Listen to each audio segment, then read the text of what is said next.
El misterioso suicidio del Chalo Araujo, el narco que fue amenazado de muerte por el Mayo Zambada. El Chalo apareció muerto en el interior de su recámara, en su casa en Infonavit Humaya, el 13 de octubre del 2006. Una muerte que a nadie convenció, pero que sí dividió aún más al cártel de Sinaloa y entró en juego el nombre de Manuel Torres Félix, el Ondeado. ¿Pero por qué? Bienvenidos a un nuevo vídeo. El día de hoy les contaremos la historia de la extraña muerte de Chalito Araujo, su vinculación con los Zambada, el cártel de Sinaloa y la vinculación del Ondeado con esto. Si te gusta este tipo de contenido, suscríbete a nuestro canal. Es gratis. Ahora sí, comencemos. Nunca pensé que esto pasara, que se quitara la vida. Muy amigo de Zambada, del Chapo y mucha clica. Era de los más buscados. Se escuchaba en el narcocorrido de Roberto Tapia dedicado al Chalo Araujo, un famoso narcotraficante de Sinaloa que murió en circunstancias extrañas.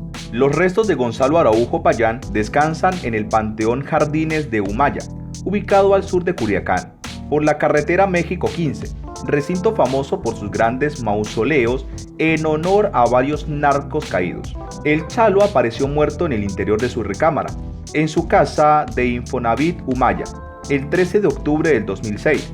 Una muerte que a nadie convenció, pero que sí dividió aún más al cártel de Sinaloa.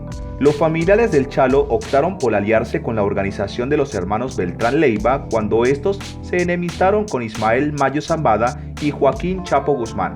En represalia por su partidismo en favor de los Beltrán Leiva, la consigna del Mayo y el Chapo fue tajante: ejecutar a todos los araujos sobre la faz de la tierra, no importa dónde se encuentren, Sinaloa, Sonora, Nayarit, Morelos, donde sea. Aunque muchos de ellos no hayan tenido nada que ver con el narcotráfico y mucho menos con sus pugnas internas, su apellido se volvió sinónimo de condena y muerte. Sobre la muerte del Chalo se han dicho muchas versiones. Una de ellas aseguró que, ante el asedio inminente de los efectivos de la Policía Ministerial Estatal, quienes lo tenían completamente acorralado en su casa, el narco decidió quitarse la vida.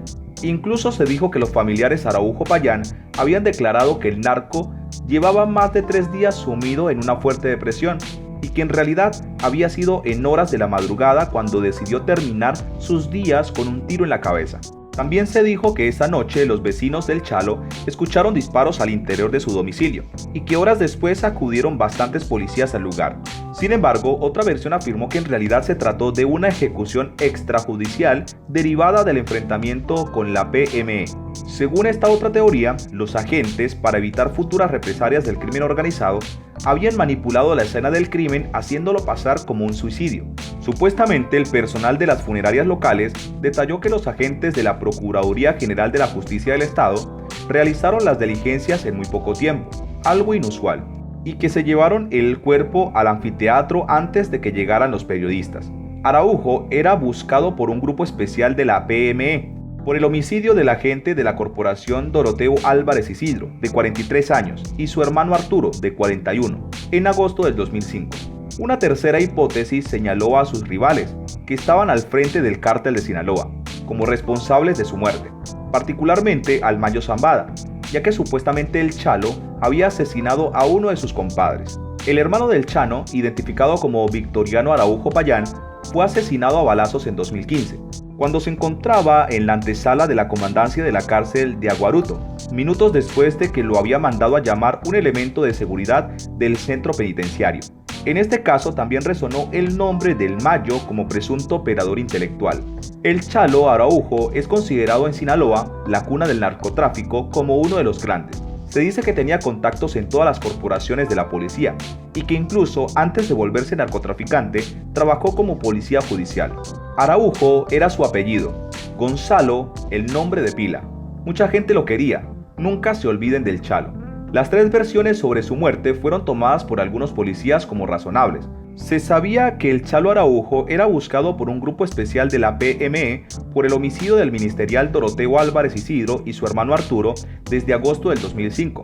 Con un hermetismo muy marcado, las agencias del Ministerio Público y diversas corporaciones de policía reportaron que no estaban enterados de la muerte del supuesto jefe de gatilleros del cártel de Sinaloa. Todo hace suponer, por los datos de los colonos, que la PME realizó un operativo para capturar al Chalo y este, al verse acorralado, decidió suicidarse.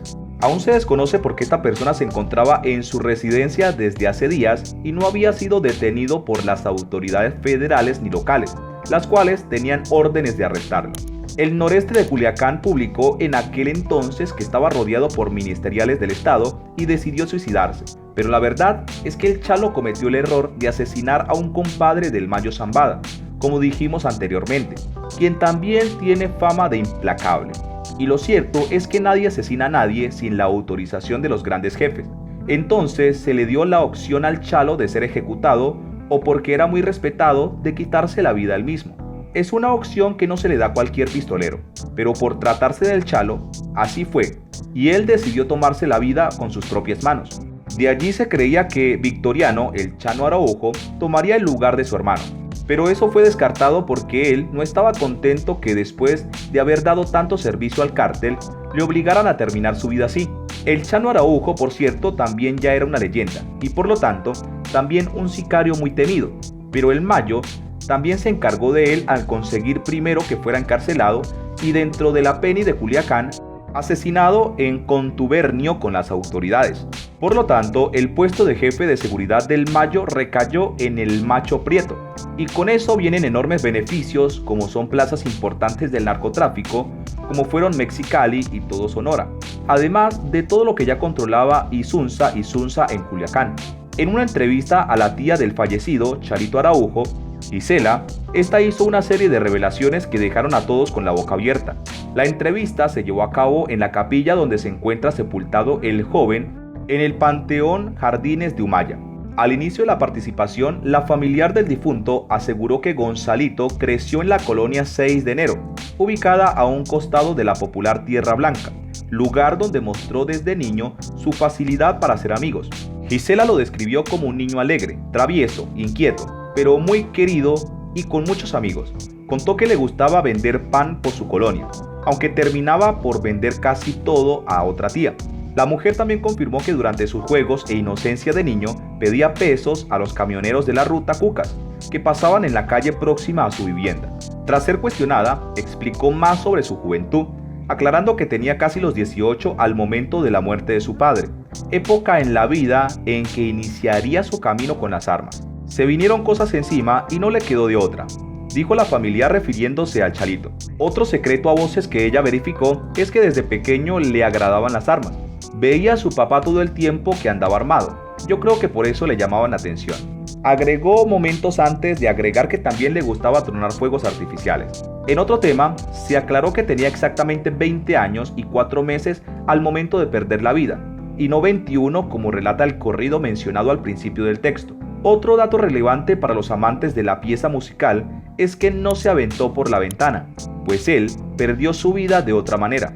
Gisela también confirmó que él no se encontraba en el departamento donde se dio la masacre, sino que llegó a rescatar a su patrón intentando entrar por el estacionamiento, lugar donde fue asesinado con 3 disparos certeros. Abundó que las autoridades tardaron 3 días de confirmar la muerte, pues todos pensaban que se encontraba con vida. Uno de los datos más impactantes del material fue cuando la dama reveló que su sobrino decía mirar como un padre a su patrón, don Arturo. Ahora, en otras versiones, se dio a conocer que luego de que Manuel Torres Félix entrara al juego como mano derecha del Mayo Zambada, líder de una célula del cártel de Sinaloa, el Chalito comenzó a hacer prácticamente lo que le dio la gana y comenzó a tener roces con el M1, es decir, con Manuel Torres. Este entonces buscó la manera de sacarlo del camino, pues también se descubrió que Araujo estaba colaborando con los Beltrán Leiva. En cuanto a José Manuel Torres Félix y su carrera criminal, este nació el 3 de septiembre de 1958 en el pueblo de Llanos del Refugio de Cozala, Sinaloa.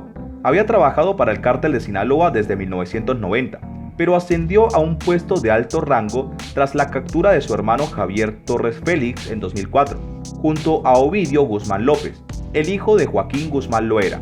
Torres Félix supervisó los envíos de droga provenientes de América del Sur a los estados mexicanos de Chiapas y Oaxaca.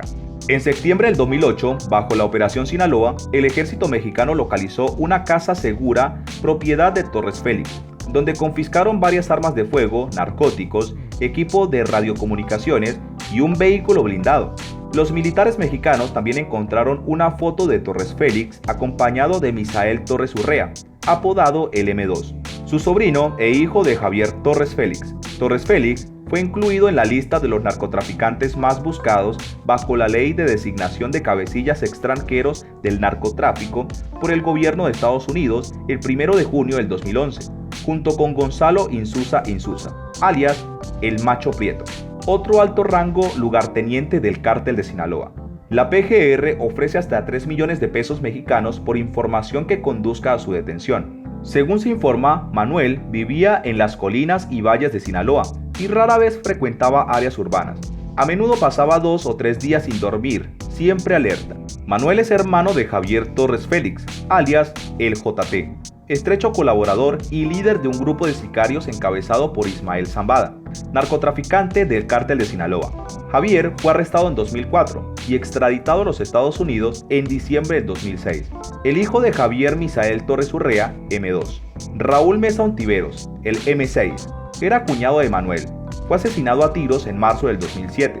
Sus hijos fueron César Raúl Mesa Torres, el Mini 6, y Arturo Mesa Torres, y su hermano fue Faustino Mesa Ontiveros, asesinado el 8 de enero del 2009. El 18 de abril de 2008, Atanasio Torres Acosta, hijo de Manuel, de 20 años, fue asesinado a tiros en Culiacán, Sinaloa. Su hija Alondra, de 4 años, resultó herida en el ataque y posteriormente perdió su antebrazo. Al día siguiente, Manuel respondió matando a 2 pistoleros presuntamente responsables de matar a su hijo. Joel Torres Jiménez, hijo de Javier y sobrino de Manuel, fue baleado en Culiacán junto con otras 3 personas el 28 de febrero del 2010. Joel Torres sigue vivo hoy, aunque fue atacado en 3 ocasiones y sobrevivió. Su sobrino e hijo de Raúl Mesa Ontiveros era Raúl Mesa Torres, el Mini 6, quien fue asesinado en Zapopan, Jalisco, el 25 de abril del 2010, luego de un tiroteo con la policía. Arturo Salazar Aispuro, alias El Turi, y sobrino de Manuel, fue asesinado junto con otros 4 pistoleros el 24 de enero del 2011, en Mexicali. El yerno de Manuel, Honorio Félix Gutiérrez, fue emboscado y asesinado por un grupo de pistoleros en Culiacán el 18 de marzo del 2011. Estaba casado con Yarixa Torres, la hija de Manuel, y la pareja tenía un hijo. Su sobrino, Francisco Torres, alias El 50, fue asesinado en un tiroteo con el ejército mexicano en Culiacán el 3 de julio del 2013. Francisco era uno de los principales operadores del Cártel de Sinaloa en esa ciudad, responsable de realizar varios actos violentos y supervisar el comercio minorista de drogas y ventas. Muerte de su hijo. Según el Departamento del Tesoro de los Estados Unidos, Torres Félix llamó la atención del público el 18 de abril del 2008, cuando miembros rivales del cártel Beltrán Leiva asesinaron a su hijo Atanasio Torres Acosta en una emboscada, hiriendo a su hija Alondra, de 4 años, y su hermana, cuñada, Sandra Rivas Hereira, de 24 años. En la escena del crimen, los sicarios dejaron un mensaje escrito en nombre de Arturo Beltrán Leiva, de parte de tu amigo, Arturo, y sus sobrinos, los Zetas. Para que lo entiendas, Manuel Torres. Con la muerte de su hijo, Torres Félix supuestamente se volvió loco y se vengó de los perpetradores torturándolos en su casa. Según informes policiales, la muerte de Anastasio marcó el comienzo de la guerra de cárteles en el estado de Sinaloa. Torres Félix se convirtió en uno de los narcotraficantes más peligrosos de Sinaloa. Cientos de muertes fueron atribuidas al comando liderado por Torres Félix, quien se ganó el seudónimo de El Ondeado, por su inestabilidad emocional iniciada tras la muerte de su hijo. Torres Félix fue asesinado en un tiroteo en la comunidad de Oso Viejo en Culiacán, Sinaloa, la madrugada del 13 de octubre del 2012.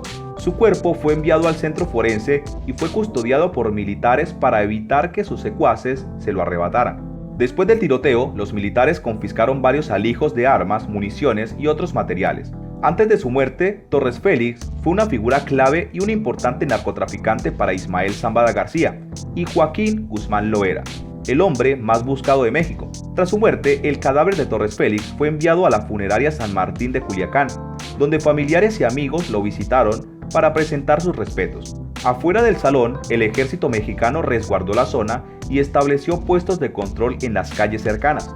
Luego, Torres Félix fue enterrado en Jardines de Humaya, un cementerio a las afueras de la ciudad de Culiacán, donde también reposan los restos de su hijo Anastasio. Las Fuerzas Armadas mexicanas incrementaron su presencia en el estado de Sinaloa para evitar represalias violentas del crimen organizado por la muerte de Torres Félix. Se creó una página de Facebook pocas horas después de su muerte que incluye fotografías personales. En noviembre del 2012 la página tiene casi 40.000 seguidores. En la mañana del 16 de octubre del 2012, 13 días después de la muerte de Torres Félix, al menos 3 narcomantas aparecieron por toda la ciudad de Culiacán denunciando a Ismael Zambada García de traicionar y tender una trampa a Torres Félix para que fuera asesinado por el ejército mexicano. Según el ejército mexicano, la muerte de Torres Félix asentó un duro golpe al cártel de Sinaloa porque era la mano derecha de Zambada García y una importante figura administrativa de la organización. Ensign Cream, por otro lado, cree que no está claro exactamente cuánto impacto tendrá la ausencia de Torres Félix en el cártel, dado el inmenso tamaño e influencia de la organización. La agencia alega que Torres Félix no afectará la logística general del narcotráfico del cártel de Sinaloa. Su muerte, sin embargo, puede servir como un recordatorio de que el gobierno mexicano está dispuesto a derrotar a los principales líderes del cártel de Sinaloa en su territorio. Si es cierto lo que dicen las autoridades sobre la importancia de Torres Félix, probablemente Zambada García esté incómodo con la noticia. Al mismo tiempo, sin embargo, Ensign Cream señala que Zambada García pudo haber creado una escena a Torres Félix intencionalmente para que lo matara.